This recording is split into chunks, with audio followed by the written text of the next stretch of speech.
Robert's got the plan you need. With diet-free life, it's the key. No more starving, getting rid of inflammation. Choosing healthy choices, providing you with sound information. Bringing balance to hormones and insulin through food. With DFL, teaching you food choices to see you through. DFL, we're teaching you to eat food right. Teaching you to pair food with each bite. Balancing our body's microbiome, feeling so right. With diet-free life, the health features lose All right, everybody. This is Robert Ferguson, Roberto Lorenzo Ferguson. And today is the same as every other day. And this show is all about sharing information with you that can help you today and for the rest of your life. Now, before we dive in and talk about when the best time or what's the best time to exercise when your goal is to maximize how much fat you burn. So we're going to talk about that. That's the big focus, and it may surprise you. Now, before we dive into that, I want to let you know, like last year, we had a food as medicine conference. There was both a course and a certification, and it's that time. And so we're going to have it this year, first week of November. And if you register now, you will save because the price will ultimately go up. So right now, early bird registration is 75% off. Okay. Now, if you can't be there live, that's fine. The replay will be there. And the certificate that we have is beautiful. Now, for those of you who participated already, then you can go in, you can log in. The course is still there from last year until we replace it. And this year is going to have a whole bunch of new information, some guest speakers, some pre-recorded stuff. It's going to be good. So it'll be a little bit on Friday as far as, a few hours, and then we'll have the rest of it on Saturday. And then right after that, On Demand will be available, and then you can watch it, listen to it at your convenience. Okay, so Food as Medicine 2024. And for those who have participated in the past, you get an extra discount. So it'll be somewhere around 85% discount. So again, take advantage of it now. Get your seat because the information we're going to be touching on is going to be absolutely phenomenal. So without further delay, joining me today in this conversation is the one and only. They call her Susie. What's up, Susie? Hey, Robert. How's it going? Oh, you know what? It's going. I woke up today believing I had a whole bunch of time to relax, get some things done, handle a little bit of laundry in between. Man, it was going to be an amazing day. And next thing you know, I get I've been putting out fires all day. Same here. Oh, I mean, absolutely. The same day. It's amazing. It's like you don't even see it coming. You wake up and it's like, okay, here we go. But it reminded me that I'm alive. Yes, absolutely. And everything always works out, Susie. Yes, it does. All right. Even when it looks like it's not.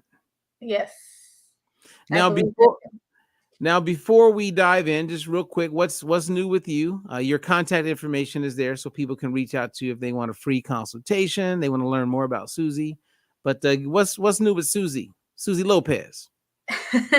Well, I'm growing in my practice. I'm just excited because the things that we're able to just empower, the people that we work with, you know what I'm saying, Robert, but it's exciting. It's exciting to be able to touch someone's life with some of the things that we're learning. I know we're going to cover a lot today, but I'm excited in what I do, with my clients, and I'm always looking to help someone else. So reach out to me. My information is there, but I want to get into the information today, Robert. So let's get right into that. Okay. Well, before we share with everybody the best time to exercise, which there's a lot of good information that comes with that, I wanted to take a moment and just talk about what we call fat burning meals. And the reason why I want to bring it up, those who are familiar with our methodology and get, they understand the terms like fast carb, slow carb, protein, etc. That's great, but I want to just kind of just have a quick 5-6 minute conversation about fat burning meals. And I want to share something, and then I would love you to just kind of follow me and share whatever comes to mind if there's something that comes to mind. Okay. And this is why I want to share with you guys what a fat burning meal is. One, we have clients in 18 countries right now that are following our methodology, the Diet Free Life methodology. Two, many people will see people on YouTube who have millions and millions of followers, and they will just assume that they must be legit.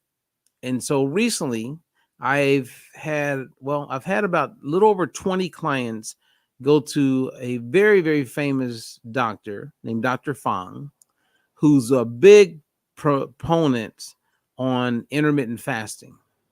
And so his goal is to help people reverse their type 2 diabetes, lose weight, right? And he does good work, and he's definitely helped to raise the bar as far as the awareness of the need that people have. But a little over 20 of his clients have come to me after spending thousands of dollars, Susie, Wow. and not eating and walking around and feeling hangry. And they come to me and I teach them our methodology, and they're eating. And guess what? They're all getting amazing results. Now, one thing I was thinking about is I'm not charging enough, Yeah. right? Yeah. Because, and I do think about that, especially when I put people in one of like a discounted program that I've had. I have a small group of people in that, but I make it where it's affordable for them to have access to a coach. It's kind of like my give back, right? Mhm. And if you can work with someone long enough, you can really help them. Right. But what happens if people aren't paying enough money, then they don't associate the work as with the value. And Yes. so they won't show up Right. That's right. because they're not spending enough money. It's Yeah. kind of like if you look at the fitness industry, every fitness gym, or let's say the majority of fitness gyms, this is the way I learned it when I was heavily in that space. The goal is to get people on a monthly payment, knowing that 80% of those people will not go regularly, right? So if you're only paying $9 a month and they go sign up 10,000 people, they know that maybe 2,000 will use the facility. The other 8,000 will just pay their $9 a month and never go. So the Right. goal is to constantly get new people, knowing that the majority of the people that sign up for the gym aren't going to go. And they're definitely not going to go regularly. Right. But they're not going to cancel their membership because they don't want to have to pay that enrollment fee again. Right. Interesting, isn't it? Well, anyway, I bring that up because I was sitting with the client and going over a fat burning meal, and I want to share this with everybody. Everyone who's your client, everyone who's my client, current clients, past clients, future clients. And that is, if you're eating 3 meals a day, which is what we teach people to do, Mm-hmm. there's 2 questions that you ask at every meal. And when you know the answer, you create a fat burning meal. So as I walk a person through it, I say, well, just ask yourself, what's your protein? Right? Because you have a client that will say, hey, I'm going to go on a cruise. Hey, I'm going to be at this one restaurant. And they create challenges that aren't even real. Because whether you're at your mom's house, your mother-in-law's house, you're on a boat, you're at the fanciest restaurant in the world, you're at the poorest, cheapest food truck in the world, everything begins with protein. And once you know what your protein source is, chicken, fish, turkey, meatloaf, tofu, Greek yogurt, I mean, there's a huge list. Then you ask yourself, how do I want to eat my carbs? And really, it comes down to, do I want to have a fast carb like rice, pasta, bread, tortillas? Or do I just want to keep it to slow carbs, broccoli, asparagus, beans? And then you've just created a fat burning meal no matter where you're at. And you always have the option of adding a fat like butter or avocado. And then you have the option of adding a condiment like mustard, ketchup, A1 sauce, barbecue sauce. And you have herbs and spices, as you like. It does not get any simpler than this. And as I was sharing with this client, and it was like a light bulb moment, I said, the next time you go to a restaurant, just sit down and look at all the people and what they're ordering. And she says, yeah, I like to go to this one place. They have burgers. They special. I said, okay, great. I said, so when you go and you get a burger, your typical burger is a fat burning meal because the patty is the protein. The fast carb portion is the top and bottom bun. The slow carbs could be the tomatoes, onions, pickles. If you want to add cheese to it, that could be your fat or avocado. And then if you want to add a condiment, mustard, ketchup, all that, then you're good. That's a fat burning meal. I said, but when you look at people eating, you're going to notice that they have two fast carbs, French fries and the bread. And sometimes there's three because they'll get a regular soda or a milkshake. Once you do that, as you know, you're compounding the carbs, and it puts you in a position where it's not a fat burning meal. It becomes a fat storing meal. And it could be the healthiest ingredients in the world. You could be sitting at Whole Foods, but if you're compounding the carbs, you're setting yourself up to not be successful. Right. Absolutely. So, and once I shared all that, she was like, oh, I think I get it now. I go, yeah, I've only been coaching you for about 5 weeks. Yes. So, I mean, I'm sure when you talk to clients, sometimes they make it more difficult than it needs to be. Absolutely. Yes. And it really is simple. Like you said, like we're just creating meals where your body is more likely to burn the fat versus store it. Exactly. And as they learn these combinations that we teach, I mean, you can make it work with anything, with any foods, any, in any culture, any preferences. So it's really, really simple once you understand the basics. Amen. Yeah. And it's interesting because right now I have some goals, and I think this is like day 10 or day 11 for me. And it's been great, Susie. I mean, Right. I can feel my workouts are getting better. I've already seen major progress with my goals. And then people say, well, what are you doing with the food? I go, I'm doing exactly what I teach you to do. Yeah, exactly. Exactly. Right? It's We're not like doing I'm the going, same thing. yeah, I'm not doing something different. Yeah. And it's just a matter of just getting people going. And once they get going, then they got it. Then you can maximize your meals the same as you can, if for those who want to exercise to maximize fat burning, they could maximize fat burning. And that's why we're talking about today this new study that came out. Let me show you the study. If anybody want to look it up, you can go to PubMed, Google Scholar. The study just came out, and it's a randomized trial, which is amazing. So high level, where they took a bunch of people, some people who were type 2 diabetics, some people who just had metabolic issues because they were obese, but they didn't have type 2 diabetes. And they did this randomized crossover study. And I love it because it made it very clear when is the best time to exercise if you want to optimize fat burning. So, do you want to share anything on before we go into the study and tell people exactly when is the best time to exercise to burn fat? Well, before we give them that info, I know that I previously thought that the best time to do that would be the morning. That's what's worked for me, but I think we're going to learn a little something different today. So, well, you know what? For years, when people would ask me, I would say first thing in the morning, because if you think about it, you wake up in the morning, you're thinking whatever's floating around in your blood is floating around in your blood. And if you were to start exercising, your body will use that fuel that's floating around in your blood before it uses fuel that's stored. So it makes you just go, okay, I could see that, and it just makes sense. Right. And for years, people have gotten amazing results waking up and doing fasted cardio first thing in the morning. And if that's working for someone, I would say keep doing what you're doing. Because in this study, what they learned was that people who exercise in the afternoon, and again, we're not talking about people who are shift workers because that changes everything. Right. But, you know, most of us who wake up in the morning, let's say somewhere between 5, 8, 9 o'clock in the morning and go to bed, you know, in the evening, those people, as per this study, burn more fat when they exercise in the afternoon. So when you first saw that, was that a shocker to you?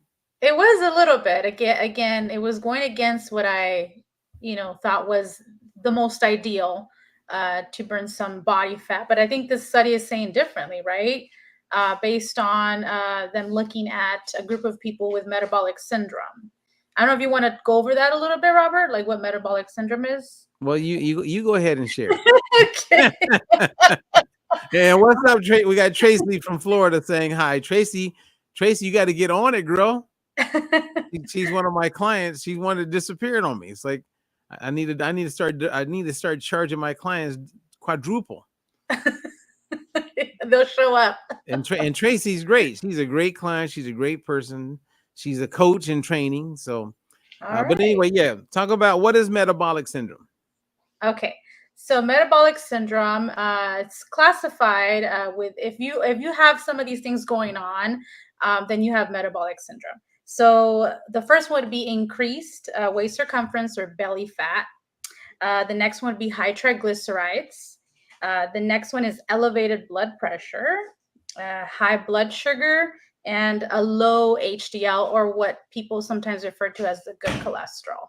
So that would be something. If you have any, what is it, Robert? Is it? I mean, you said a low LDL or HDL? Low HDL. Low HDL. Yeah. Yeah. Was it? And I may not have all my info here, Robert. Is it if you have one of these, you have metabolic syndrome, or is it more than one? One of those. One of those or more. Yep. Okay. Yeah. Yeah. That's right now it's estimated that 93% of adults have some level of metabolic dysfunction. So they have metabolic syndrome. And before metabolic syndrome was actually coined or termed metabolic syndrome, it was called insulin resistance syndrome. And then they changed it to metabolic syndrome. And whenever you see syndrome, that just says that we don't know clearly 1,000% what is the cause. Like there's a lot of factors involved, and that's what makes it a syndrome. Like PCOS, right? Polycystic ovarian syndrome. Like there's just so many things that we don't understand, so it becomes a syndrome. But those are the people who were participating in the trial. Study. Yeah. Right. In this randomized trial. Now, here's the ticker and the thing that everybody would want to understand. Right. And that is the answer to the question, why were they burning more fat in the afternoon?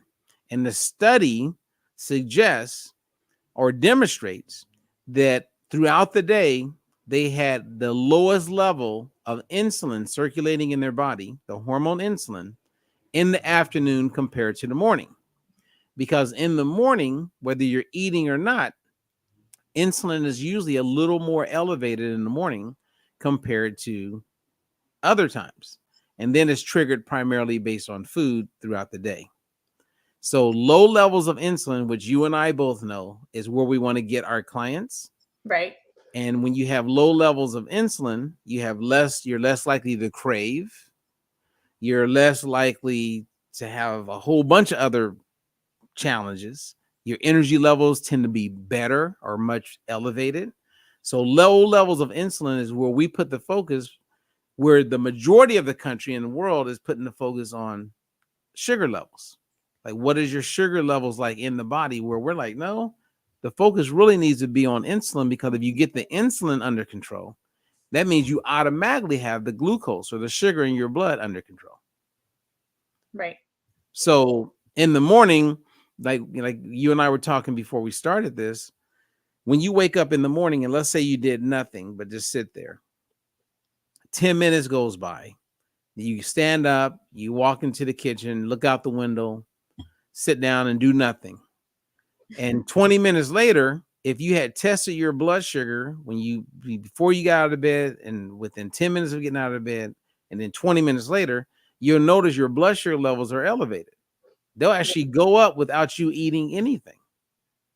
And that's because of the whole metabolic process taking place in your body, right? So your liver holds a certain amount of sugar.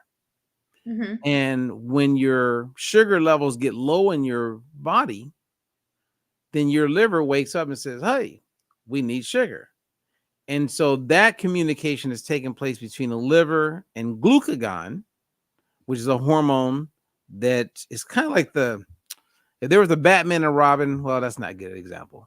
If there was a superhero and then you had the bad guy, well, actually, I don't want to call either one of them bad, but I think you get the point. So insulin brings down the sugar. Yeah. Is known for that. And glucagon, which also comes from the pancreas, can cause the sugar levels to go up. So usually when glucagon is elevated in your body, insulin is down. When insulin is elevated, glucagon is down. So they kind of they have a symbiotic relationship. Like a teeter-totter almost. Yeah. Kind of thing. So then I would say people would be like, okay, well, if that helps with exercise, does it also help with like just burning fat? Absolutely. Especially with so many people with metabolic syndrome in the form of insulin resistance. When your insulin resistance is elevated, which a lot of people are living with insulin resistance, the worst thing they could do, Susie, if they wanted to lose weight, is to eat every 2 to 3 hours. Mm-hmm. Yeah. Something that I promoted in a big way. Yeah, that's how I first heard about you and how I got started. Yeah. Years ago. Yes. Because my focus was on keeping blood sugar levels from going too high and from dropping too low. I mean, I don't know, have we ever talked about like when I discovered that was actually a problem and then shifted to where we are today with the methodology? I think we have, but I mean, if you want to talk about it now, we can. I mean, we can. I mean, if you think that people would want to know about it. I think that's important because, like, as you said before, the world is focused on sugar. And that's just not where our because we focus on the root cause of things. And that's what I love about, what we do, how we work with people is we go to the cause. Like you said, we can't chase the effects because we'll never catch them. So yeah, let's talk about it. Wow, I'm actually impressed that you remember that. And I'm always telling people, if you don't go to the cause and reverse it, you'll find yourself chasing the effects. Right. And that's like putting a Band-Aid on things. Right. Exactly. But if you can go to the cause, then man, you can make some major shifts. Right. But as you said, when I was in that paradigm, right, I had that worldview that control the sugar, people lose weight. And a lot of people lost weight, to include you. You lost over 50 pounds. I sure did. Yes. Right. Now, what happened is I did a 20-city tour. And when I would do these tours, I would meet people who had, the program, and a lot of people lost weight and they were there like, yeah, I lost weight. And they brought a friend and everybody wanted to buy a kit. But I would always have some woman, 2 or 3, that would come up to me at one point and say, hey, and they would always kind of like snoop up to me, right? And they would say, my friend lost 25 pounds. My friend lost 80 pounds, but I'm doing everything right, Robert, but it's not working for me.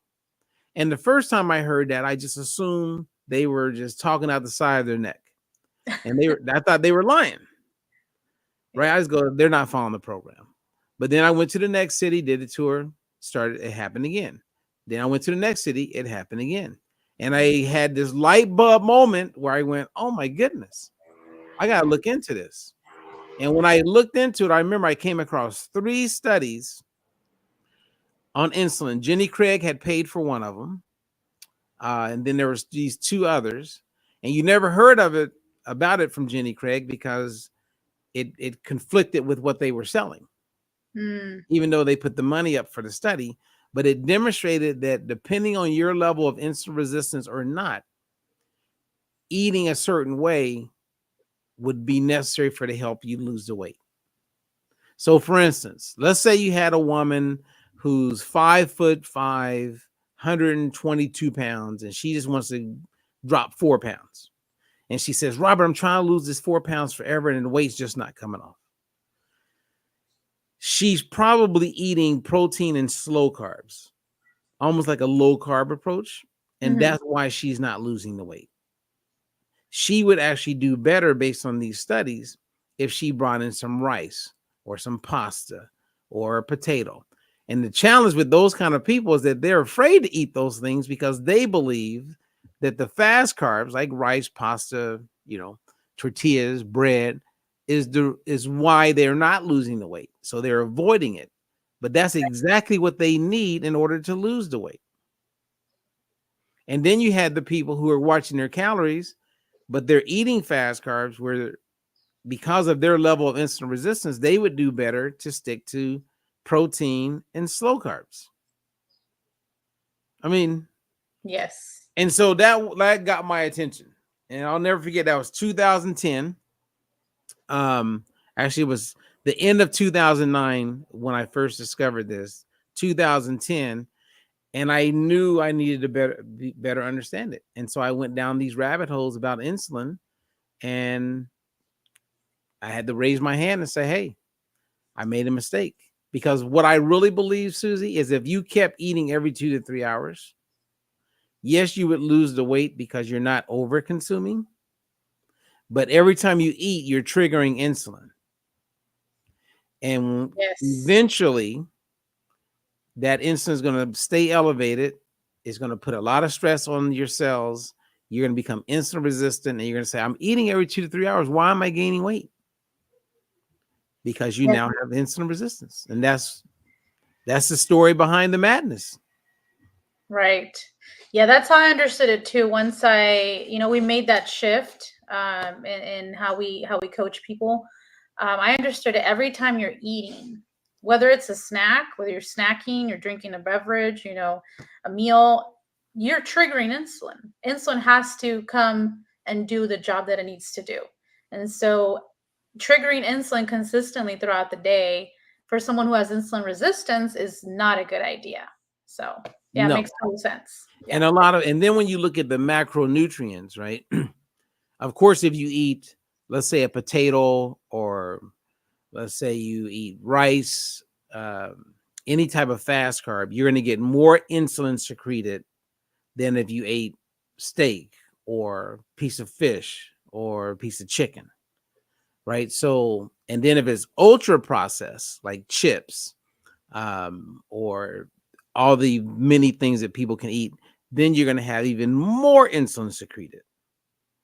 And then if you ate avocado, you're going to have way less insulin, if any. So fat stimulates less insulin uh, than protein, and protein stimulates less insulin than a fast carb, a whole food. And then a whole food stimulates less than ultra processed foods like chips. Right. And Yes. most people are eating chips and ultra processed food all day long. It's the majority of the foods they're eating. And everybody wonders why we continue to have these challenges with our waste and our metabolic health. Yes. Yes, absolutely. And then people don't know this. I had a conversation not too long ago with someone who's in the health and wellness industry and space, and they talk about clean eating and you want to eat clean, and I'm like, well, what does that mean? What is clean eating? Okay, well, you want to grill and bake and broil, and okay. And so I just kind of kept asking questions, and I said, do you know why we would want to eat clean? Do you know why we would want to eat single ingredient foods? And I could tell that I was really throwing this person off, and they were not going to know the answer, because again, they don't understand what's happening in the gut, what's happening with insulin, right? And so it's amazing that as coaches, we're able to help our clients understand this, and then by doing this, they're going to be achieving their goals. So again, this is why I say I'm excited, and I just love what I do and how I'm able to touch people's lives. So Okay, so I'm gonna share something with you that you may not know. okay. The balanced oil that we Mhm. endorse helps with insulin sensitivity. That's great. That's awesome. Now you have some people going, well, what is insulin sensitivity? Well, it's the opposite of insulin resistance. So when insulin is working well and Right. easily getting sugar out of the circulation and into the cells, that's insulin sensitivity. That's what you want. When you have insulin resistance, now you're falling into metabolic syndrome, right? That means that the cells are not responding very well. But when you take this balanced oil that we endorse, which is a combination of polyphenols and omega-3 oils, you get the best of both worlds. And at the same time, the polyphenols are also a prebiotic, which helps with your gut health. And the omega-3 is a prebiotic, which also helps with your gut health and a whole bunch of other things. So, and let me just add one more thing since we're talking about burning fat. Yeah. They've done many studies on this multiple times, that when people are consuming a quality omega-3, like in the balanced oil, Mhm. on average, they're burning over 200 extra calories a day without doing anything else. And let me just add another thing. There's multiple studies that demonstrate that the balanced oil, right, the omega-3s that are in there with the polyphenols, helps prevent disuse atrophy, meaning that if you're not using your muscles, you lose your muscles, right? So let's say you have a person who's wheelchair bound. That's their biggest concern, is muscle loss. Every person stuck in a wheelchair, every person lying in a bed, every person burn victims, all would benefit from the balance oil. All of them. Yes. But Yes. they That don't know. So people, for those of you who are listening, you're hearing things that most people do not know. They don't know. yeah. They don't know. So You the don't know. balance oil is the real deal. Everybody would benefit from being on it. Yep. Yep. There's so many reasons. There's so many things we could talk about when it comes to the balance oil. But yeah, that study blew me away too. With it increasing, the amount of calories you can burn just by taking it, just by taking an omega. That was incredible. Yeah. I Yeah. mean, what supplement out there does not pack with, caffeine and green tea extract, all the things that will kind of give a metabolic boost? I mean, you're consuming fat, which is omega-3 oil, and yet you're burning more You may have calories. frozen. Man, I froze. I didn't freeze. I think I froze. Something froze. Well, you know what? Like one thing, like with the software, Susie, sometimes when you Yeah. freeze, it doesn't freeze for everyone else. Okay. Yeah, so you're just fine. Okay. Okay. So All again, let right. me Well, just tell you guys, here's the yeah. study that we're referencing today. And the study is a randomized crossover study where they took a good amount of people. Some were diabetic, some were just overweight but didn't have diabetes, but they had metabolic syndrome. And they kept track of many things throughout the day, different times a day when they exercise. And what they noticed is that people were burning more fat when they exercise in the afternoon. So let's say somewhere between lunch and dinner. However, some of you are like, well, I can't do that. I have a full-time job. We're not telling you to do that. Yeah. What we're sharing with you is a study. The Right. best time to exercise is when you can exercise. Mhm. That's it. Yes. Yeah. That's it. Getting it done is better than not getting it done, for Yeah. sure. And getting started, people. Like I'm telling you, like I've had this goal in my own head, Susie, for my fitness, and I've talked about it, and then I start to get started, then I get off, then I start, then I get off, and I say, you know, January 1st, I have this goal, and I'm gonna reach this goal, and like every day I am on pace. I'm very focused, and let me tell you, like today when I had all those headaches happening, I wanted to like go to one of my vices. And I was like, nope, because if I don't handle this now and achieve this important thing to me now, when am I going to do it? And so self-esteem is where a person places their worth, value, and importance. Right. Value, worth, and importance. And Dale Carnegie, I believe it was Dale Carnegie, could have been Emerson. When they defined success, they said success is the progressive realization of a worthy ideal. Success is the progressive. So that's where I think about baby steps. Mm-hmm. Realization meaning measurements, because you're realizing it as you're progressing. The progressive realization of a worthy ideal was worthy because it's important to me, right? It's where I place value and importance. And because I want to be successful, I don't have to wait until I reach the goal, Susie. Right. Your success, and that's where you go back to the definition. Success is the progressive realization. So that means if I'm progressing, I'm successful. Right. Right? You know how you have those clients that they go, well, I don't know what's going on. I'm up a pound this week. Or my weight is the same, but I feel good. Yeah. Quit looking at the scale. It's the progressive realization. You're like a butterfly. You're in transition. It's happening. You haven't transformed yet, but you're on your way. You're on your way. You're transitioning. Mm-hmm. Not to another gender. But you're progressing. Yeah. So had to throw that in there, huh, Robert? Always. So do you have so before we go, and thanks for those who are able to catch it live or the replay, let us know where you're from, say hi, put something in there, whether you're on YouTube, Facebook. And I know it may be a little confusing when we talk about when your insulin levels are low is when you're going to burn the most fat. But you can eat in a way to when insulin levels are low. So when you are waking up first thing in the morning, Susie, and doing cardio, which I'm a big believer, I think that that's a great thing to do.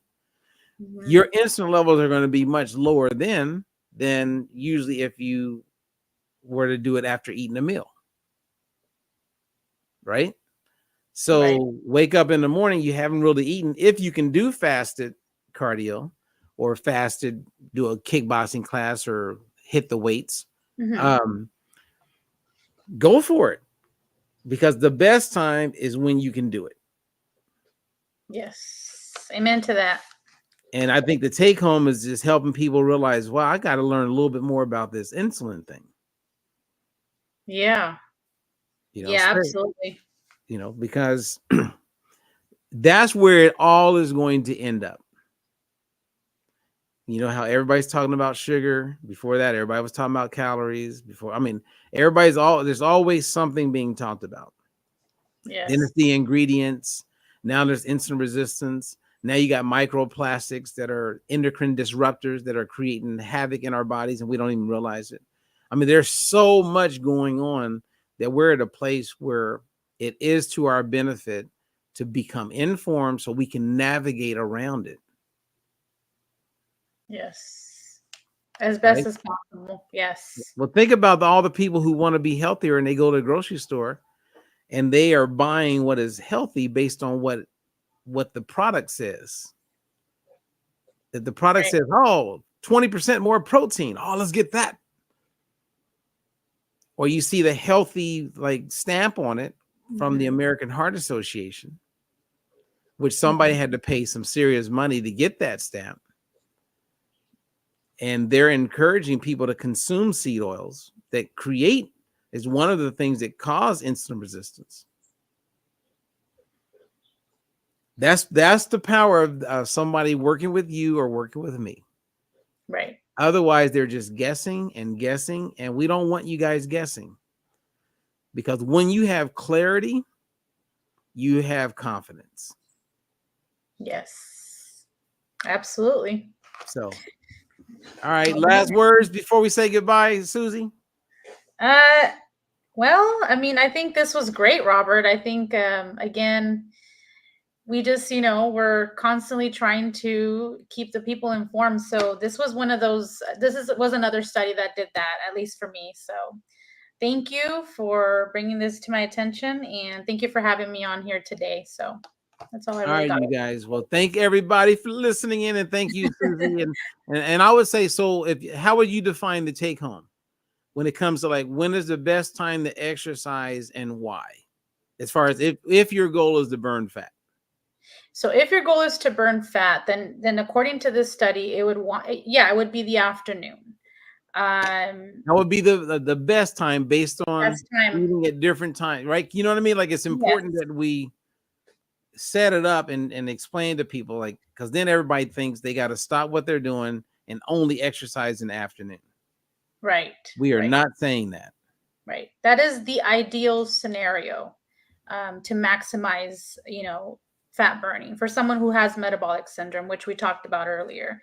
But then again, getting it done is better than not at all. So for me, I probably am going to keep working out in the mornings because that's when it works for me. But it may not be that case for someone else. It may be the evening. It may be, early or late afternoon. So I would say just get it done when you can. But yes, according to the study, to maximize would be the afternoon.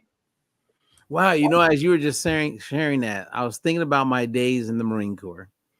And when I had gained a lot of weight when I first went into the Marine Corps, I was depressed. I was stuck on a Navy base as a Marine. That was not fun. And one day we would wear camouflage, right? And so, and I can share more with you about this later. But in a book I wrote called "The Conquering the Munchie Monster," I tell this story a little bit. And what happened is I started gaining a lot of weight, Susie. And next thing you know, I was obese. But you couldn't tell because we wore camouflage like all the time, like these big utility outfits, right? And when we had, presidential stuff or things that we did out in the public, we had to wear our really nice outfits. Everything was form-fitting, right? So at this point, because of where we're at, we're not wearing anything form-fitting. So I'm wearing the camouflage. Every day I would go to McDonald's. I mean, I was eating there for breakfast, lunch, and dinner. I know exactly what I ordered. And every day I was doing that. And I was watching Arsenio Hall back in the day and staying up late at night and go to bed and rinse and repeat, do it again. And boom, the guy who was our training officer made a comment to me one day. He said, "Hey, Ferguson, get on the scale." And I go, like, get on the scale for what? And I really didn't want to get on the scale. Yeah. And I ended up not getting on the scale. And I remember him making a comment. He was a bodybuilder. He was like, he made a comment. I think he almost like pinched me too. Like that horrible moment when they pinch you and you can feel the fat. It's like everything just quadrupled. Right. And being the athlete and the guy I was, is like, I can't believe this. So I didn't know how to lose weight except for what I saw my mom do. So I said, okay, it's got to be the meat. So I quit eating meat. And I said, all right, I'm not going to go to McDonald's anymore. I'm just going to go to the chow hall. So then I would just go to the chow hall. And then I always heard that oatmeal was healthy. So I didn't know. So I started eating oatmeal. And then I started running. So my routine was wake up before work and run 3 miles. Then when everybody went to lunch, same day, go run 3 miles. Then before I would go to bed at night, go run 3 miles. I did that every day. And the weight came off. And then I got to this point where I had this question. I was like, am I going to have to run 3 times a day for the rest of my life? Yeah.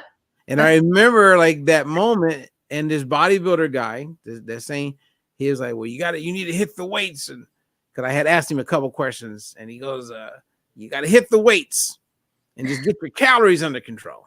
So I was like, okay, well, I got the food. I'm not eating meat, because I was blaming meat for my weight. Mm-hmm.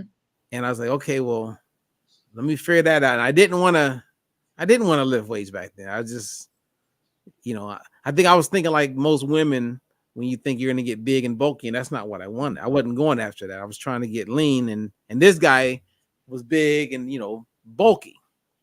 Mm-hmm. So, yeah.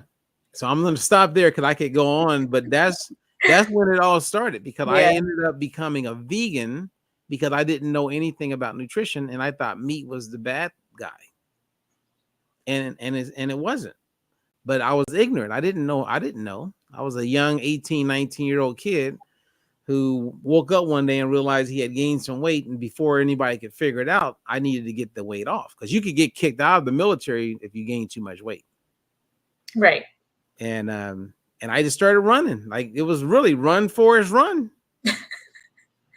You did what you thought would work, and it did work. So yeah, I'm telling you, 3 times a day I was running, and the weight came off. And so I always equate, like, for me, running is a great way to burn fat. And so when I think about it, based on the study we talked about, my insulin levels were definitely down. Remember, at lunchtime, I wasn't trying to eat. So my insulin levels were down. I was running. I mean, I was young. So I was burning fat like it was going out of style. Yeah, you sure were. So, all right. Well, thank you for letting me share that, Susie. Yes, I don't think I'd heard that before. That's cool. That was cool. See, there's a lot of things you don't know about me, Susie. Oh my goodness. See, there's always more. There's always more. All right, you guys. Thanks everybody for listening in. Susie Lopez, information is down below. Do a free consultation with her. Reach out to me. If you want to learn more about anything, reach out to us, and at the same, or things that we do. And then we have the Food as Medicine. The link is there. Sign up, get in, and I look forward to you being a part of that. So other than that, Susie, that's it. Thank you. All right, you guys, we are on our way out. So let me just play my video because I like to listen to it. Oh, yeah, that's a good one. Well, I'm working. I'm going to shorten it up. Okay. All right. Adios, everybody. There's a new way to see. No more counting calories, just living free. Robert Ferguson's got the plan you need. With diet-free life, it's the key. No more starving, getting rid of inflammation. Choosing healthy choices, providing you with sound information. Bringing balance to hormones and insulin through food. With DFL, teaching you food choices that see you through. DFL, we're teaching you to eat food right. Teaching you to pair food with each bite. Balancing our body's microbiome, feeling so right.